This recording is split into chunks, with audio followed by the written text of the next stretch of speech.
Land and Body Revisited with sculptor Shelby Fleming and printmaker Acadia Kandora. 1 year after their radio interview on KXUA 88.3 with Emma Pressley, Fleming and Kandora discussed their thesis exhibition, how COVID has affected their practice, and the larger Northwest Arkansas art scene and access to workspace. Bonus round includes duct tape bananas, monoliths, and the $64 million digital art piece. Special thank you to Bridge Fund Grant from Cash at Cash Create and Creative Spaces, Northwest Arkansas. So we'll get started. I kind of want to introduce what we're doing today. So a year ago in February, before the pandemic, Acadia and I had the great opportunity of being on KXUA, the university's radio. And we were on there with Tiger Mama, Emma. Woo! Yeah, shout out to her for inviting us. But it started a great collaborative talk that we want to keep continuing every year. So in that talk, basically, we talked about our current processes, things we're making, inspired by, and then things happening in the art world. So around this time, I just got back from what was it? We went to Florida. What was in Florida? Art Basel. Oh, and yeah. we got to see the duct tape banana in real life. So I wanted to talk a lot about that. And then today's topic at the very end, we were going to do a bonus round, in which we want to talk about the monoliths that have been popping up randomly, because it involves the earth and the body at the same time.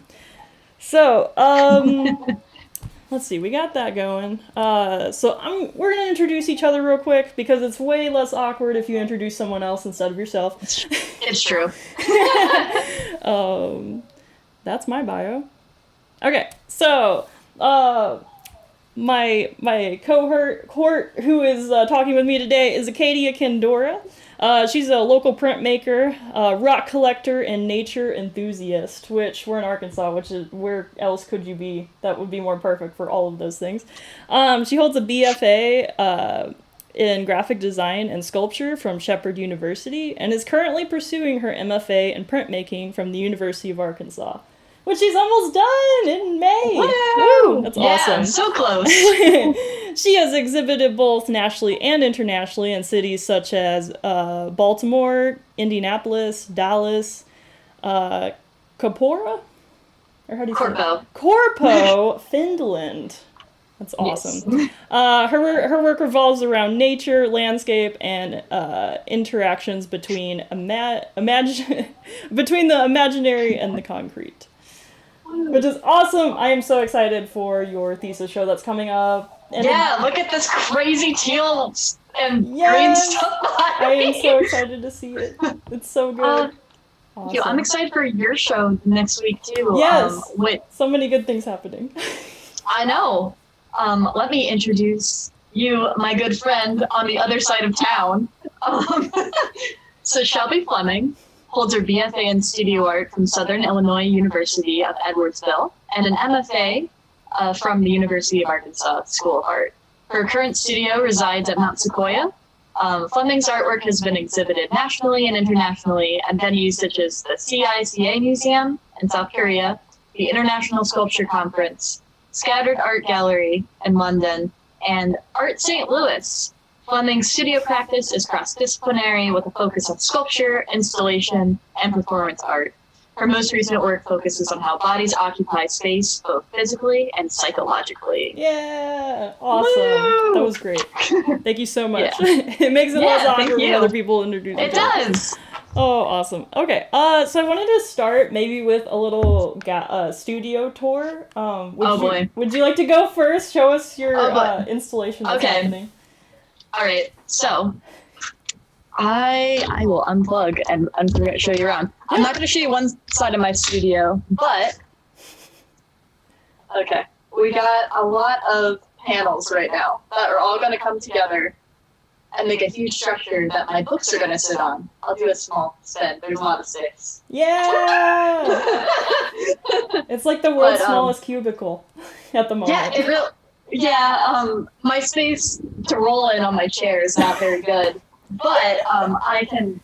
But yeah, they're all foiled, nature stuff, places such as Finland, the like the botanical garden, which is where my exhibition is going to be.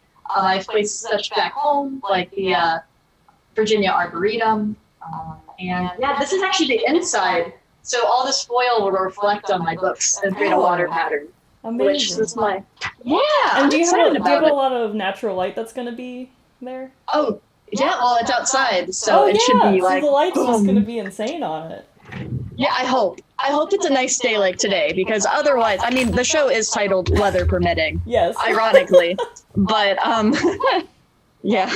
Oh, that's awesome. Yeah, how about you? How about your studio? Oh boy. So we just took half the stuff out of it for install today. But let me undo my camera too, because crazy way of mounting this, of course. Maybe. I swear I didn't duct tape. Okay. Did you duct tape a banana with it? No. So this is an awesome window. Oh, window. Yes, there's windows Oh here. my gosh. So up in Mount Sequoyah, we have windows, lots of natural light, lots of trees to look at, blinds in case you need to do things. I recently added some new lights, so it's nice and bright at nighttime too. Awesome. Just got some random storage happening. And then Cool. I turned this closet into a bigger storage space, so I added shelves. That's awesome. All the tools and things. This is Yes. what I call the next big thing. Ooh. Once shows slow down. I really wanted it to be a free hanging piece. So it would like hang in the center of a room somewhere. Nice. And potentially be a light. I'm All right. that. So the veiny parts might be steel, and then the other ones might be kind of a resin molded kind of piece. So maybe like carved out of foam and then molded with resin on top. And then you go pull it out of the foam and then put a light on the inside and maybe have it illuminated a little bit. Not quite That'd be sure really yet. cool. Yeah, everything else downstairs. Yeah, I have these I was experimenting with last summer, but I'm not a fan. And then, ironically enough, there's so much stuff that I had to store this other piece I'm working on in the bathroom. Yes. So I'm super excited about this. So it's basically wood frame, and then I've gone in and I've taken nylons and plush, and I've actually started stuffing them and stapling them to the wood form to kind of make these plushy pieces, and then I have taken gesso and painted over them, so then I Nice. eventually paint all of them. They're very pokey, that you feel like you need to poke it. Oh my gosh, I just want to poke it just looking at it. Right? And then I kind of like it in the bathtub right now because of what's happening with the wall behind it. Oh yeah, huh? Like it's kind Bathtub. of nice being installed Yeah. in the bathroom at the moment. I mean, bathroom installation, question mark? Yeah, I mean, I did the last piece that was in the bathroom, so I remember that. yeah. Put that one in there. Cool. Let me put us back in our holder. Hey! Yay! Woo! I'm excited. Yeah. I'm so excited for the show. So let's segue into that maybe a little bit. You talk about like maybe the title of your show. Like I just got your card in the mail. Yeah! Yeah, I'm excited. So Acadia's little show card. It's pretty incredible. Yeah. And then these are I forget what's the process of doing these? So they're risograph printed, Okay. and the blue part of the card with my hand on it is printed on seed paper that has like a lot of local wildflowers in it. And so once you're done with the exhibition card, you can plant it and grow a bunch of plants, which works with my work quite well because it's all about nature and my relationship to it, and how it's kind of like a sanctuary. So you get to make your own little sanctuary or start it. But yeah, my exhibition's titled Weather Permitting. It's kind of a joke because it's outside at the Botanical Garden, and it's one day only. So if it rains, I have a rain check day, but I'm not even thinking it is going to be sunny. Yes. Let me knock on wood. Hope for the best, prepare for the worst. Exactly. I feel like that's the artist's life sometimes. Yeah. Originally, it was going to be in the forest, but I actually think the botanical garden's a lot better of a spot for it right now because what's cool is there will be this big structure that my books are going to sit on that I talked about earlier. But then I'm going to have picnic blankets and people can bring their own and they can take some of my publications because I've been mostly making these books. And then I can take them out and read them in the grass. Yeah. And that just sounds, and socially responsibly distanced, and I just think like in the times of COVID, which, oh boy, has the world changed since we last talked. Yes, I wanted to definitely check up on that one.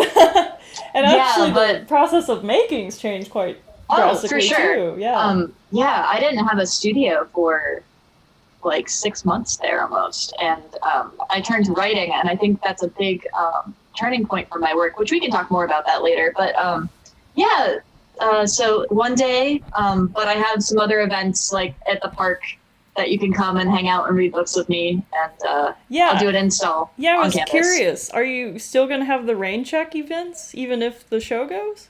Yes.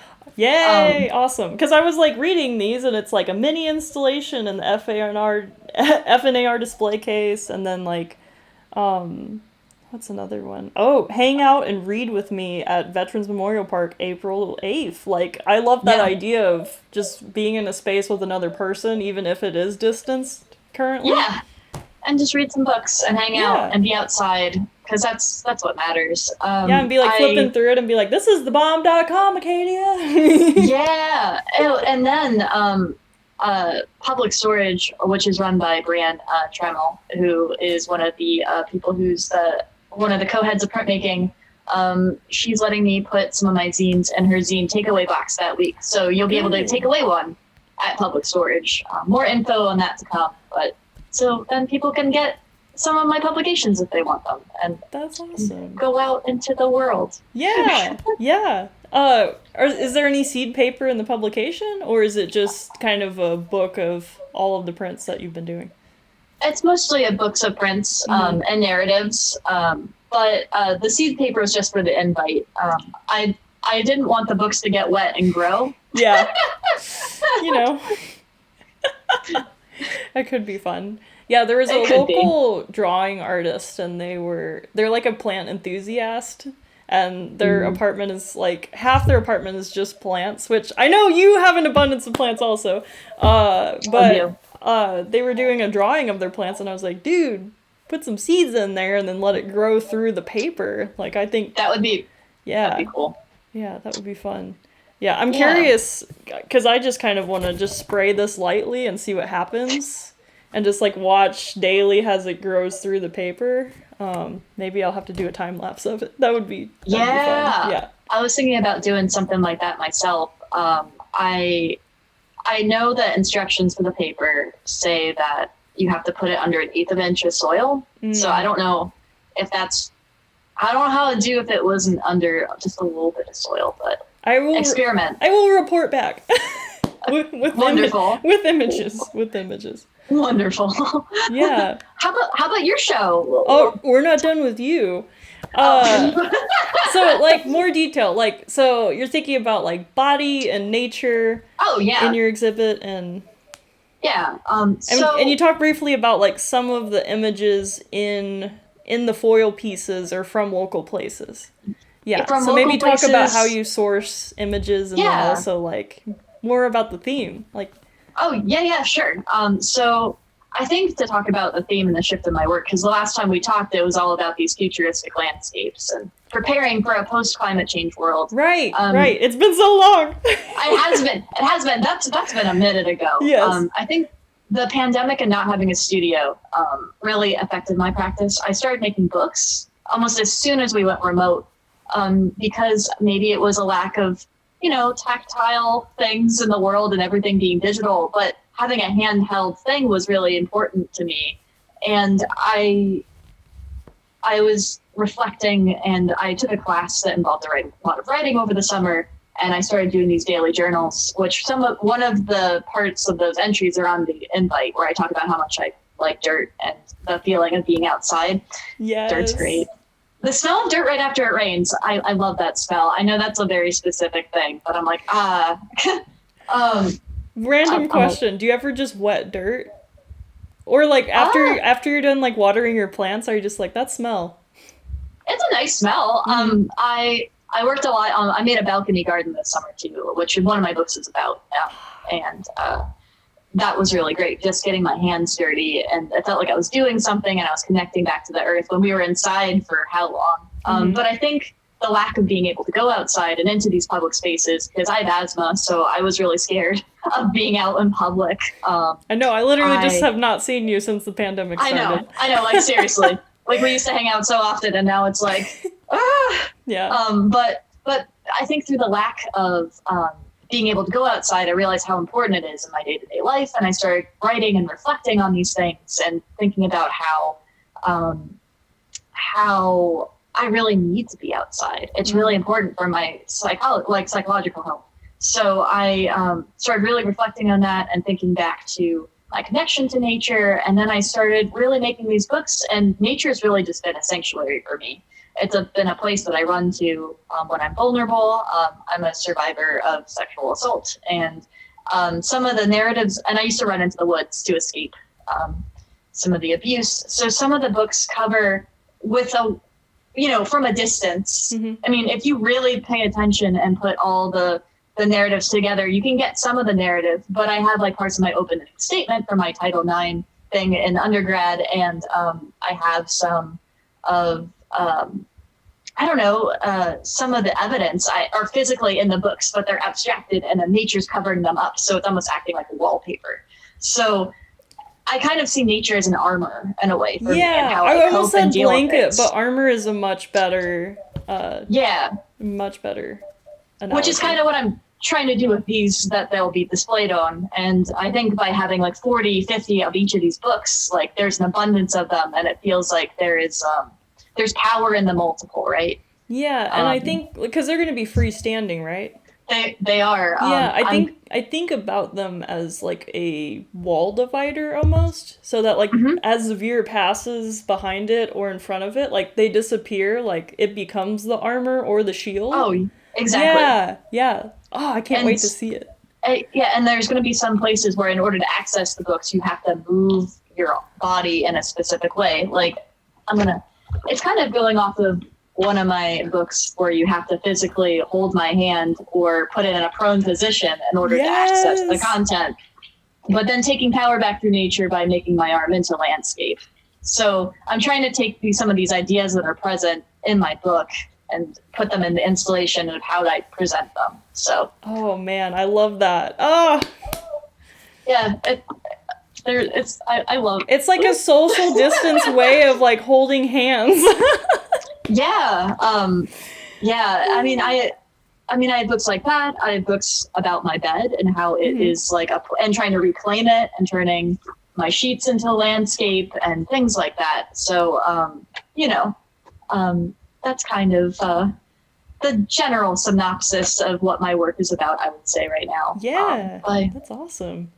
Oh, yeah. I can't wait to see it. So it's outside at the Botanical Gardens, which is right next to Lake Fayetteville. Yes, it is, which is where I go walking all the time. Like, actually, some of my publications, let me grab one in particular, are all about Lake Fayetteville, because it's like 5 minutes from my apartment. So, like, I know we have walked there before. Yes. But, yeah, so...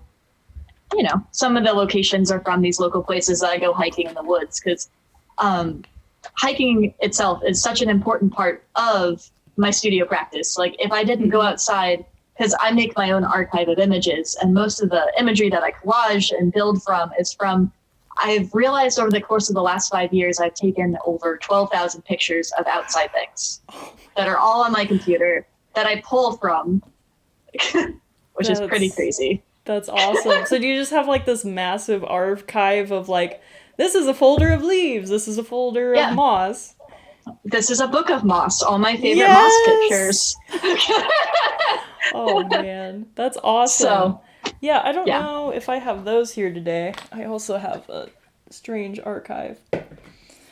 Archives, I have the panoramas the best. Today. The rest are in my apartment. But it's interesting. I did a similar thing last summer.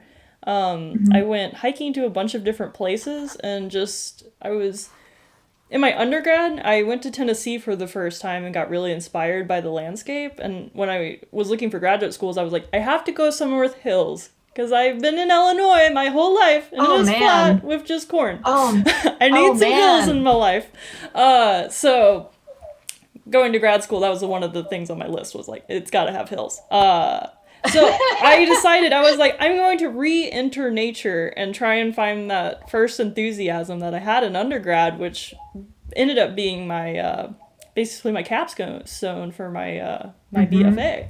And I was inspired by a lot of those, but, so went to like Texas and local places, and, I have another book that's, basically, I categorized it by moss. This particular one is just panoramas. Nice. So, yeah, so they're pretty. super fun though. So, the piece we saw on the back wall, that's the next big thing.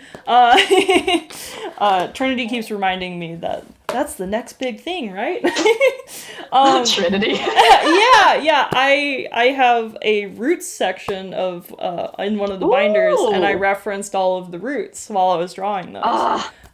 So I'm re-pulling from the nature that I gathered in order to like make sculptures and think more three-dimensionally, because it's one thing to like Google a limb, but you can't fully understand how that limb moves in space unless you're actually seeing it in real life. It's definitely true. Yeah. And then I think like recently walking on the Lake Fayetteville like outer trail that's paved, I did that a couple days because it was rainy and you couldn't walk in the mud on the inner trail, which is my favorite. And it was like that moment I hit that inner trail, it was like such relief, because it felt like you could just get lost. And it didn't matter. You weren't, like, you can hear the ambient sound of just like cars and everything, but like once you're on the path, it feels like you've entered this other place and nothing else matters. Oh my god, it's so true. Yeah. Yeah. And Lake Fayetteville is one of those fun spaces, because it's like, I've always really been interested in those hybrid nature spaces where people build stuff along the lake. Like there's that weird duck hut, like halfway through. And so there's these spaces where it feels like you're out in the wilderness, and then you realize there's like human interventions back into nature, and there's like a way that they can coincide and coexist. And I'm really interested in that intersection myself. But I think like Lake Fayetteville, man, there's so many good routes by the lake. Yes. And moss patches. Yeah, and then like I think we talked about this, the difference between the north end of the lake and the south end of the lake, and how the trees differ too, and the elevation is just, it's so interesting to look at those dualities because they're so close to each other. Yeah. The one is like nice wilderness, and the other one's more like, depending on what's part of the northern side of the lake, there's some parts that are more swampy, and then there's some parts that are more grasslandy. Yeah, it's so interesting. Yeah. There's a lot of turtles on the north side. That's the one redeeming factor of the north side of the lake. I think there's like a slight inside of the trail that is a reptilian reserve, I believe. Yeah. So maybe that's why there's more little turtles on the north side of the lake. Yeah. Awesome. But it's fun that we go and get inspired in the same space. So I was walking the other day and I was like, maybe I'll run into Acadia on the inside trail. Oh man, I wish. I haven't gotten to really go outside that much lately because I've been building these over the last 2 weeks. Because thesis mode, but I can't wait to get back out there. I know, I was thinking, when you were talking about roots and how you're inspired by roots are such an important part of like the body of a tree, because it's like the part where they suck up nutrients and stuff. And I feel like that relates so much to some of the stuff that your work talks about, with the terms of like, I don't know, like how the thing with trees though, is that they're kind of stuck in space, stuck in motion. They're like growing, but they have to stay where they've already started to grow. Yeah. Which is interesting, because instead of us moving around, they have to do, I don't know. They're very gestural to me. Yeah. Oh, definitely. Yeah. I definitely find that gesturalness, and then just how they have to grow around rocks. And then how, like, if the rock moves, it stays in that formation, right? It's like Yeah. it's like its own Yeah, little archive. it is. or it like captures a history that used to be there when like mud or things wash away. Like Yeah. it almost like forms what the dirt used to look like in the negative It's true. spaces. Yeah, it's bizarre. There was this, my undergrad, Shepherd University, is right along the Potomac River.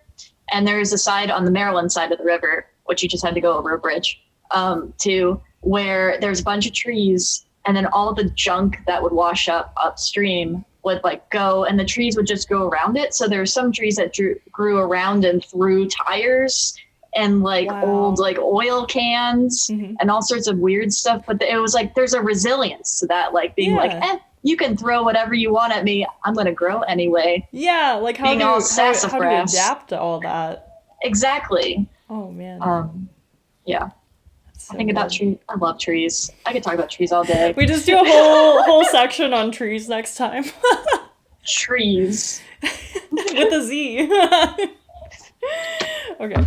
Oh, no. Yeah. Well, we ran into this last time. I just kept asking about your work. Now I'm gonna have to talk about mine. Yeah, exactly. Let's talk about your show. I know you're making smaller guts. Yes, it's super exciting. Unfortunately, they're not currently in the studio. They are downstairs getting ready to install because I was crazy and said, let's do an interview and install on the same day. Oh, God. Anywho, so let's see. This show falls on a weird anniversary. But other than like our talk like a year ago, it was supposed to be the opening of my thesis show. I was supposed to be installing this week, now that I am this week. And then that's kind of crazy. The opening for it would have been like the 27th of March, 2020. And now it's opening the 26th of this month. It's crazy. It feels like the thesis show that didn't happen because no one was allowed to see it.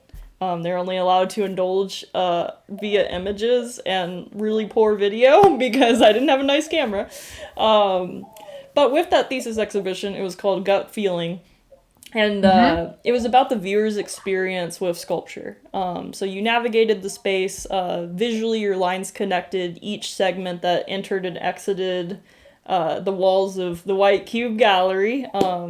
It's very much White Cube. Yeah. But it's interesting because it also engaged a glass wall. So there was one piece outside of the gallery which acted as kind of the rebel for the space. It said, like, I exist outside of the White Cube. And it put into question some of the galleries around NWA in that a lot of them are associated with something else. They're not just a gallery. They are like, our Sega's at the depot, and then there's Art Up. And then it's like, what's another one? Like, Likewise, for a little bit, was like, artists, come hang up your work. But it's a community space where people pay money and they come in and they work for the day. Or they use Wi-Fi, get, free coffee all day. So there was a lot of alternative spaces like that. And thinking about, like, there wasn't this designated thing that was like, this is an art gallery. It's hard to find those these days. I think Gallery 211 in Bentonville is also like a real estate company. And then I think the only one that I found that is like a dedicated gallery is either associated with the university or it's the Artist Collective in Rogers. But the Bentonville location is still associated with Better Home and Gardens. So I find this interesting duality that there's not really a space for just artists, like, and it's so interesting because we're right next to Crystal Bridges or the Momentary. We are. And you think, like, with that development that there would be more smaller galleries for local artists to show in. Because it seems like those groups are mainly focusing on just the international craze. Or like the Momentary isn't associated with the title of American art, so it can bring in international artists. So I think about that a lot. So the Rebel, which is the first piece that's outside of the gallery, is basically being like, I can live in multiple spaces. I can be connected to all of these other things.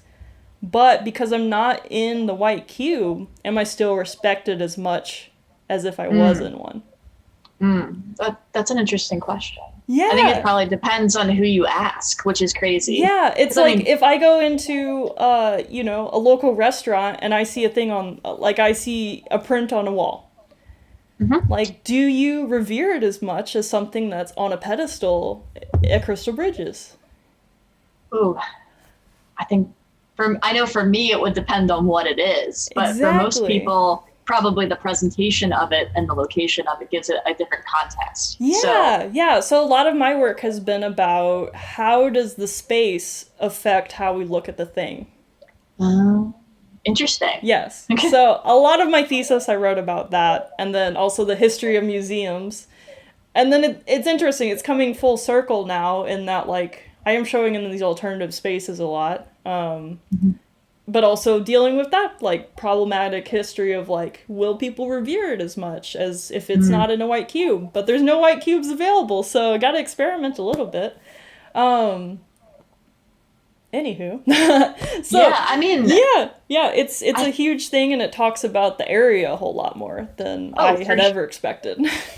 Yeah, well, the other thing, too, is depending on what space it is, especially if it's that hybrid space where it's about, like, it's something else plus a gallery, that changes how you move around in space and interact with the objects. Like at Crystal Bridges, if it's on a pedestal, then it's like, well lit, it's like in a central area, you have a lot of space, it's given a lot of prominence. If it's at some place that's also like a restaurant or whatnot, like, there's also food and other things happening that are slightly distracting potentially from the work, but also I always like find work that's in more of those public spaces way more accessible. And maybe that's me and my printmaker brain, but I'm like, accessibility is important. So it's like, it's one of those things where you gotta weigh those, I don't know. Yeah, it's interesting. Because it is that other side of it is that, like, because it is in that accessible place, you get an audience you never would have seen.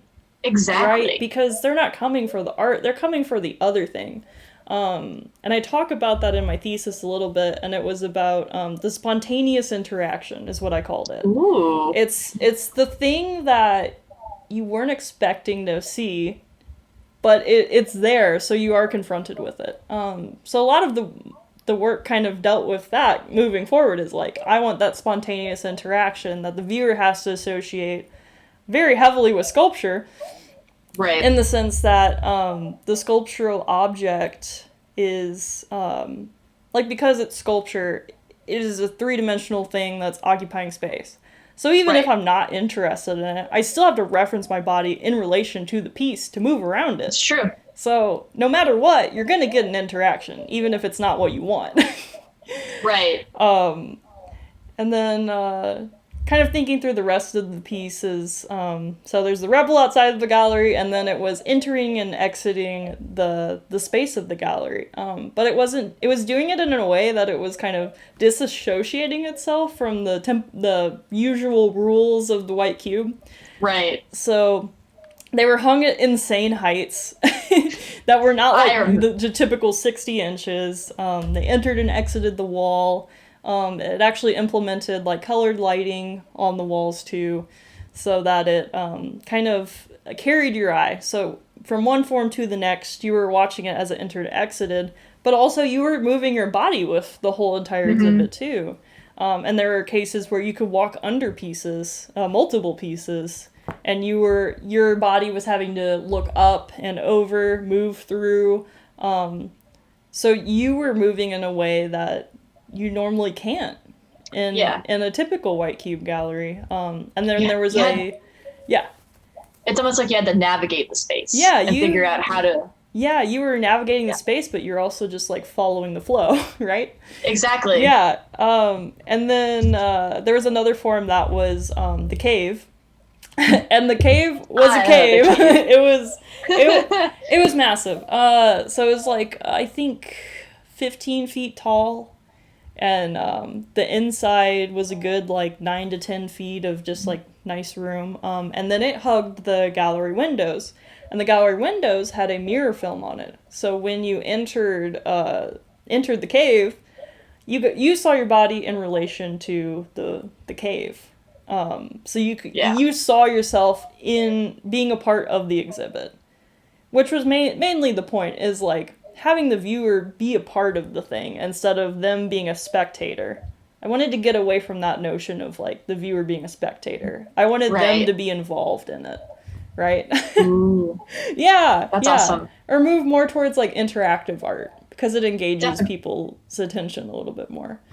I agree. Yeah, and then a part of the cave piece, there's also a sound component. So the viewer, so the viewer could stomp around, they could scream, they could talk, and then there was a microphone embedded in the cave that recorded all of those sounds, and it went through a few different filters, and it made it echo, and had a slight delay, and reverberated a little bit, and it would play it back to the viewer. So it was almost like it was talking back to you and also acknowledging that you were there. Oh. And I love that. I love that like an artwork can do that and connect the viewer more. Yeah, going with what you said, that's like that acknowledgement is the evidence of the participation of the viewers in the art piece. Yeah. So, yeah, and then they get to feel that whole like, oh, I'm a part of this now, which is cool. They get the feedback loop. Yes, they get the feedback loop. Yeah, and then, of course, COVID hit, and I didn't have viewers. And it was like, what do you do at that point? How do you give the same level of engagement as, like, a show that was made to reference the viewer's body and, like, heavily have their interaction? Zoom definitely did not, serve as the good medium. I tried 2 Zoom tours. It went okay. I did a slideshow of pictures, too, to accompany it, because, Zoom quality was not great in the beginning. Still probably questionable. But I mean, I did like how you put the computer on a cart, though. Like, I remember I went to one of those, and I remember just being like, oh, this is great. You're just carting us around. Yep. Improvisation right there. I mean, hey, adaptation, like those trees we were talking about earlier. Yeah, and beginning of COVID, everyone had to adapt. It was for sure crazy situation. And if you wanted to buy anything that was digital or to prepare yourself for Zoom or anything related to that, you weren't gonna find it. It was like toilet paper. It was gone. It was gone. It was gone. So, yeah.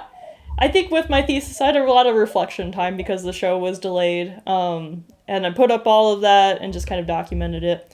But now, thinking about that one was in the White Cube, and now I'm transitioning to Mount Sequoyah for the next show, which is going to have many of the same pieces in it. Very different space. It is not a white cube. I'll describe it because you haven't seen it, Acadia. It is absolutely not a white cube. It has... I think 8 windows in the space, which there will be natural light. The ceilings are really tall, which I'm really excited to implement pieces with the ceilings and the walls. And then there's a fireplace with sconces on each side, like candelabras. So it's way more of a domestic space. It's not a white cube. So I had been thinking about how do you take that white cube, dense conversation and move it into a space that is way more domestic and alternative. Ooh. Yeah, that's a good question. Yeah, and then that's also like the question of like all of these other alternative spaces that we have in NWA to display art. You encounter the same thing, right? Is like how do I have that dense conversation in other spaces? I decided to have mine outside and build my own space. Exactly. It's like how to be flexible in that and still be creative, but have that same conversation. And I've come to the realization, without my current job, I would be going insane. I still do, sometimes at night or like on the weekends of just like, I don't know what to do with myself. I can't go anywhere. I don't feel comfortable, like, just going out and going just, like, to Michael's or Macy's or somewhere. Like, I'm going to order things online right now. I haven't had the fortune of being able to get a vaccine yet. So I'm just, you know, a little leery to do those things. And it's like, what do you do with yourself? In order to stay safe, I need to stay home. But it's been home for a year. Right. And how do you not go insane? How do you not keep staying claustrophobic, like, in that space? Oh, yeah. Before I got a roommate in August, I felt so, like, trapped. I know, you know, what you're saying makes me think back to what you were saying about bringing the guts into a domestic space and how it almost relates a lot to that psychological feeling of being trapped inside because we're stuck in that domestic space. You just finished the puzzle. Yes. So this show, since it is more of a domestic space, I'm actually making the guts go across the room. They're kind of just like consuming the room in a sense. They're consuming the room, but then also making that claustrophobic space. They feel like they're like constricting the room. And I'm kind of trying to, I think, capture that feeling that I've been feeling. Of just like being stuck in this claustrophobic space that is domestic. It's supposed to be a space that makes you feel safe, right? And now it's not. It doesn't feel safe anymore. It feels like it's not that space for downtime. It's not that space. It's just this constant anxiety sometimes. Right. So that came to the show title of Somewhere Between Chaos and Serenity. I love that title. I think that fits that perfectly. And I will thank X-Men for that title. X-Men. Yes, I've been watching that lately. I've been rewatching them all chronologically in order. But it's Xavier is trying to convince Magneto that he can control his powers, and Xavier says, your powers, in order to control your powers, you have to be somewhere between chaos and serenity. And I was like, that describes everything right now. It's all chaos. But like we have to find those little bits of serenity in there to keep us going. Right. Yeah. That's true. My balcony garden was mine. Throughout the summer. Yeah. And mine has been just like keep making work and my actual job, which has been fantastic. Yeah. Yeah. Yeah, it's kind of crazy. Those little moments that we all take for granted, or we used to take for granted, are so important. And now it's also very interesting. I remember the first time I went to Target, which I left my apartment, which was like 3 months after the pandemic started. And I remember feeling so overwhelmed.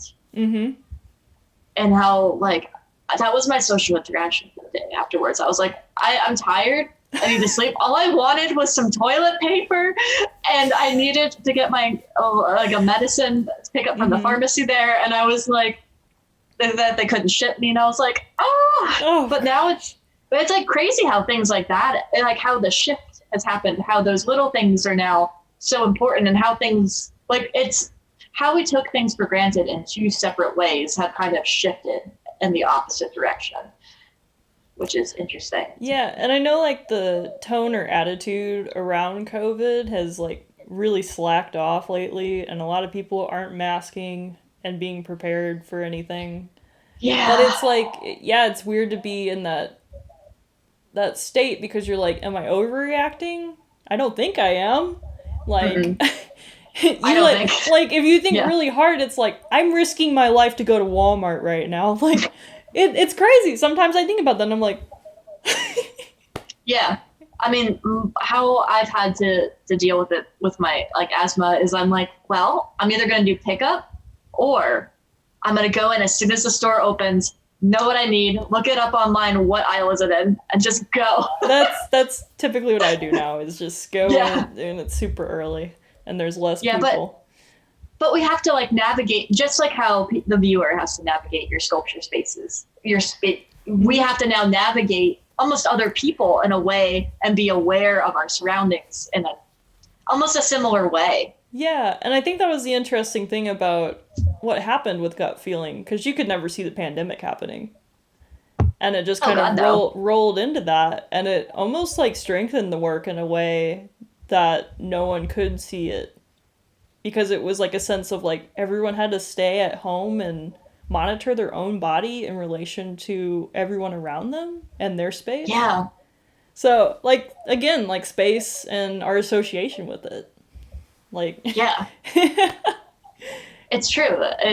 I mean, and that's something that sculpture itself, that's like a core, like, yeah, yeah. yeah, It's my, the bread and the butter. it is. Yeah. Yeah, dang, It that's so almost cool. becomes that hyper real object. It's been a long Ooh, time yeah. since we brought up that word. Oh yeah. It becomes that thing we can't see, but it's there.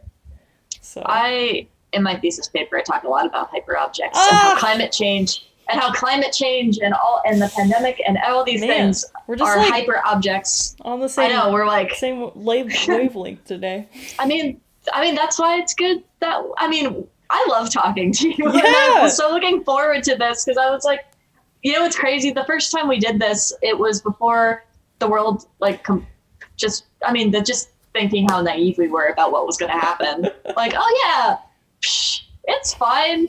Like, and now it's like, well, everything's changed and all of our perspectives have changed and our view of art has changed. And it's like, well, I don't know if I would be making books if the pandemic didn't have that. That was kind of the next segue. Was how has your process changed a little bit? Well, until recently, I was making prints still, but I wasn't, because I didn't have access to a studio for a minute. I wasn't making a lot of hand pulled prints. Before, when I had to, like, I guess it was a year ago, when they were told everything's going to be remote. And because my studio's in the print shop, they were like, well, you got until Friday. You got 24 hours to get out. Yeah. So and it was I came in. What do I bring? Do I bring exactly. everything? Can I pick up my stuff after I graduate? Like, what? So many questions. Yeah. So many questions. So I when I was in here, I picked up the most random things. And then while I was packing my car, we have a risograph machine in here, which is one of my favorite things. But I made 500 risograph prints as I was packing my car. And I just threw them in the car. And then for the first half of the pandemic, I had those 500 prints that I then collaged, messed around with, and reused and made a lot of my first books, which ironically, those first books, with the exception of one of them, are not in my thesis show. They're like a nice transition period. But then I realized, like, wow, I actually really like how risograph works. And when I was home, I figured out how to foil on my balcony with a laminator and a laser printer. So I was doing that. I started playing with resin and making rocks. Yes! I remember that. I remember you sending me some photos. Yeah, awesome. Which, I remember, like, my second year of grad school, I was like, I'm never using resin ever again. I should never say that. I always use the things I say I'm never going to use ever again. And it started because I wanted to make Dungeons and Dragons dice, but I was like, how else can I use resin? And these rocks, which are rocks that are molded from my own rock collection, which, as you said, I love collecting rocks. I actually just love collecting natural things in general. Because it turns into like a thing of bringing that comforting armor and you're bringing it home. Right. Yeah. Like, and trying to multiply it so you have more of those objects. Like, this is something I made, I guess, a year or two ago now, but like, it's still relevant to my work, mostly because it's a 3D scan of this really important pine cone, which, I guess you could think, like, how is a pine cone important? But like, I moved 9 times before I was 9 years old. And every single time we moved, we had this little pine tree, because I was born in New Jersey, that my parents brought from New Jersey that was in this little pot. Oh. And it went with us every single place we moved. And then where my parents live now in West Virginia, they finally planted it in the backyard when we had a house. And then it like shot up and grew all these pine cones. So this is a 3D scan of a pine cone that came from a tree that essentially had a joint childhood with me. movie. Yeah, I was gonna say you took the journey together. Exactly. So I have the actual pine cone in my apartment. This is just the 3D print of it in metallic, but even though the cat that lives in our apartment, who's like, I love that cat so much, his name is Egg Roll. He keeps on trying to take the pine cone and hide it in the bathroom or under my bed. So I don't know where the actual one is right now, but trying to multiply those what I call in my thesis paper as they're monuments to memory. Yeah. And those good moments. Oh, I love that. So, yeah. That's fantastic. Pine cones. Who knew a pine cone would be so important? I know, right? Yeah, I think my work during the pandemic is interesting because it was a point where I ended up graduating in July because of the delay of COVID. Right. And it was like a post-graduation severance of not having any of the same equipment that I usually do. And like I didn't have access to a welder, wood shop, no tools whatsoever. For a very tool-heavy person that uses a lot of different things. And it was difficult. It was difficult to find like, oh, what can I do in between? So I went on the photo hiking trip. And then collected all of these images that I use as references now. And then I did these weird paintings. I have no idea. I don't really have, like when you make something and you feel like that is my child, I don't get that attachment from them. I think they were just something to help me through everything. And were they like a transition period? Yeah, I think it was a transition period to be like, post-graduation, what artist do I want to be? And I had to answer, it took a long time to answer that question. And then filling out applications and being like, well, I have these pieces on hand, but is that going to represent me going forward? And I had to ask that really hard question of like, would I ever make this body of work again? And the answer was no. It was like, I don't want to make photos anymore. I want to make the 3D thing that confronts the viewer in a space. So I heavily think that is the direction this train is heading. Even though I really liked all of the photo series, but I think the train's heading just that direction. It's heading to the sculpture and installation station. Yeah, installation station. And I think a lot of that confidence came back. I got a job working for the Amazium as their exhibits technician. So I have access to tools again, and I think that boosted my confidence in a way of like, I can still make the work that I need, which I think that talks to another thing of the area needs a space that artists can make in. So whether that's a maker space or just a shop, I just think just a shop would be great. I agree. Like similarly, like as a printmaker, using presses and having access to like an exposure unit for screen printing and all of the stuff. Granted, I can do some small hand printing, and I have refurbished a really small press that has an 8x10 bed, but that's also a medium that requires a lot of equipment. And printmaking with screen printing is something that I really think this community, like, there's no place to do that. Except for the shop that I'm currently in. And once I leave in a couple of months, like, when I'm finally like, get out of your studio, like I'm gonna like. That's why I use the word like, severance. It's pretty severance. Yeah, I'm gonna be like, oh shoot. How do I make that work again? Yeah, and then I feel like in a couple of months, like you are stuck in limbo for a little bit. Yeah, and like I said, it is a hard conversation to have with yourself post graduation. It is. And maybe that's another thing that the area has to address, and it's something that we can vocalize, but it's really hard for us to personally address it unless we apply for really big grants and try and make the space. Or if we have to go to residencies that have the equipment that makes us leave the area, that's like the other thing. Like, because there's a lot of like printmaking residencies. Like there's one I can think of immediately in Canada, but like called Sparkbox Studio, which you live in a place that has a print shop and the downstairs floor. That's pretty cool. But like we don't have anything like that. We also don't have a lot of residencies in this area to bring people in.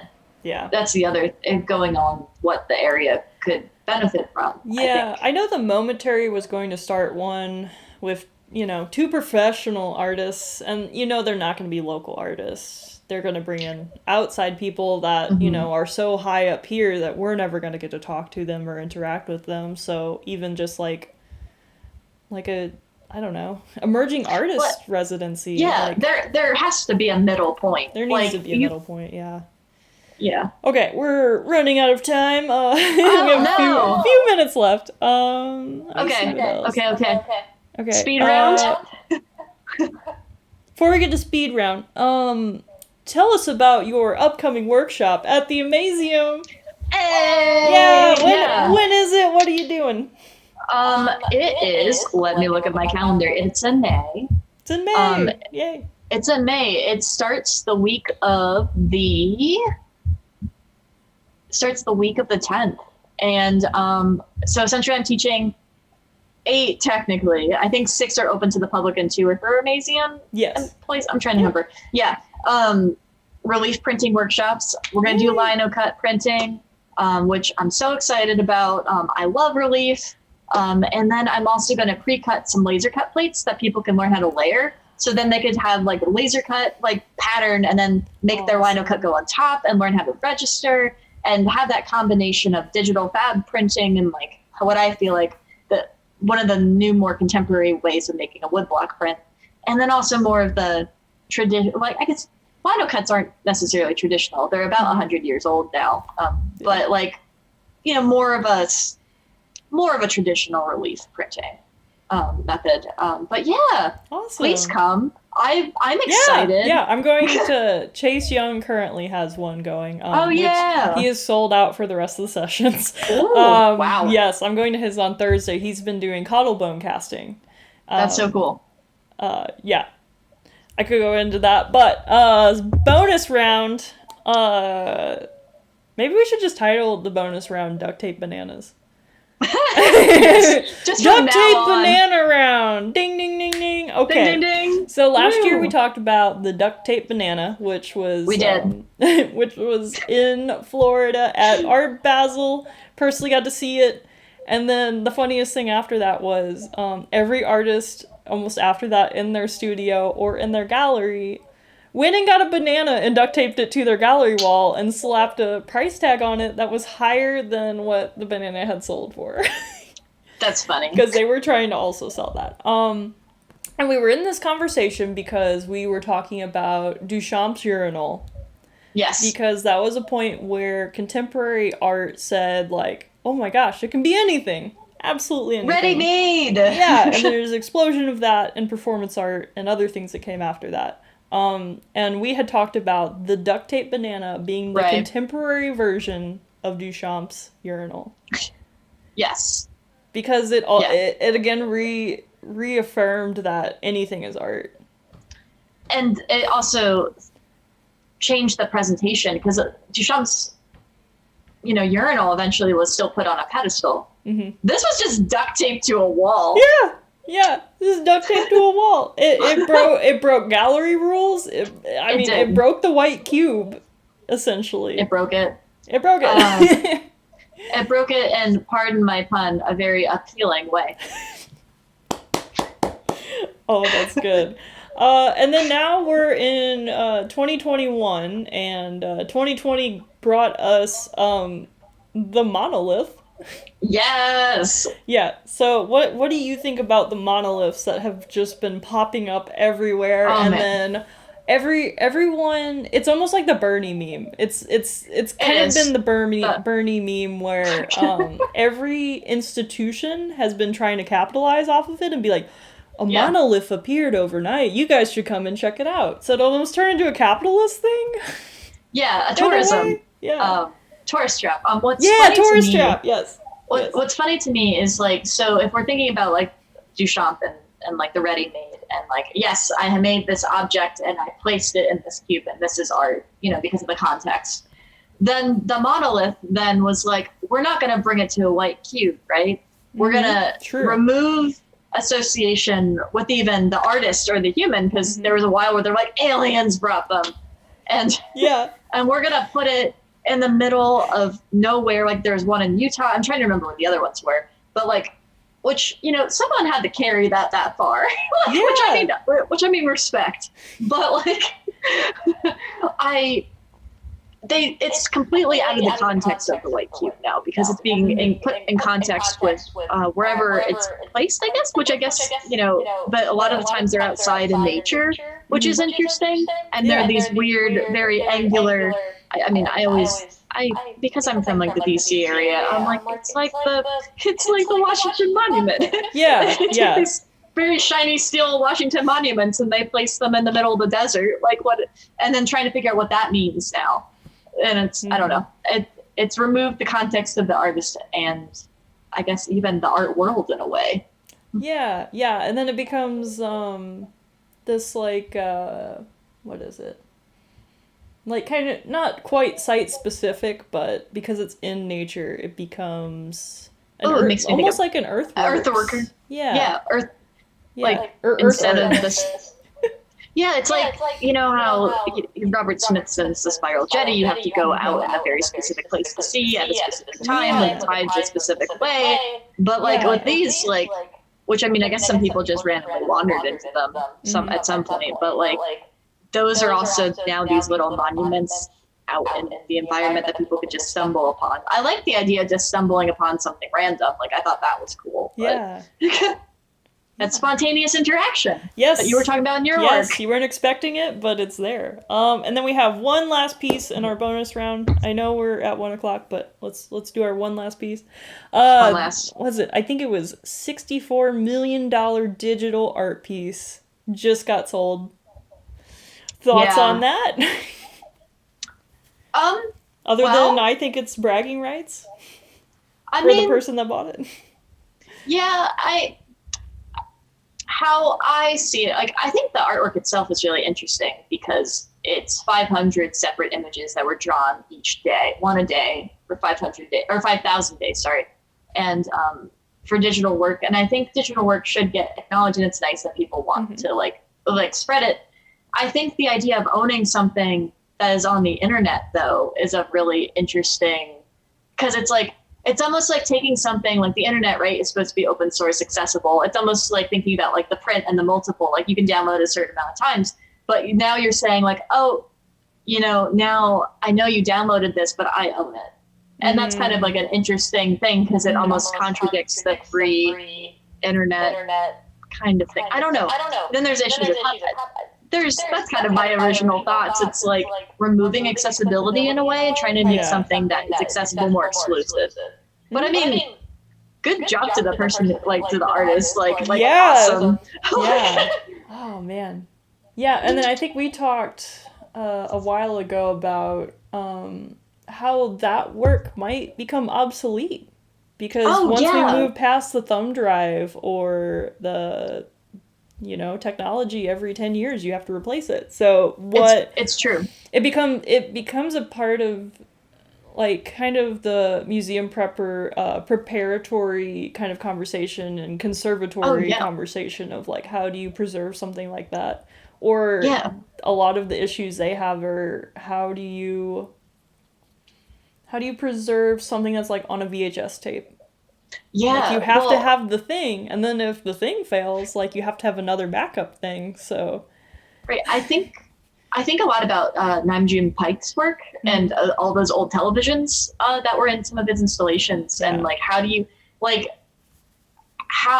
keep those running? Like eventually, it's just going to break. Like, granted, technology then was made to last a little longer. It wasn't made to be replaced in like a couple years like ours is now. I feel like our consumer culture is a little different, but I know they're phasing out USB drives. Like my computer completely fried over the summer and I had to get a newer one. And now there's no USB drives. Like even to plug in my phone right now to my computer to make sure it doesn't die during this call, I have to have an adapter because I don't have a USB port anymore. And I'm like, so like even if it was stored on a USB drive in a physical space, that's becoming obsolete. And file types become obsolete when programs go under. Like it's it's tricky. It's a much larger thing that we all have to consider now. Yeah, like, and then look at Neopets and how Flash is dead and how that site has had to change a lot. Like, yeah, there's that so was many like such a things. part of my childhood. Like, Yeah. Oh my gosh. Well, we're definitely out of time, but yeah, okay, this was amazing, Acadia. Again, this was this was Land and Body, an exploration into process with myself, Shelby Fleming, and Acadia Kandora.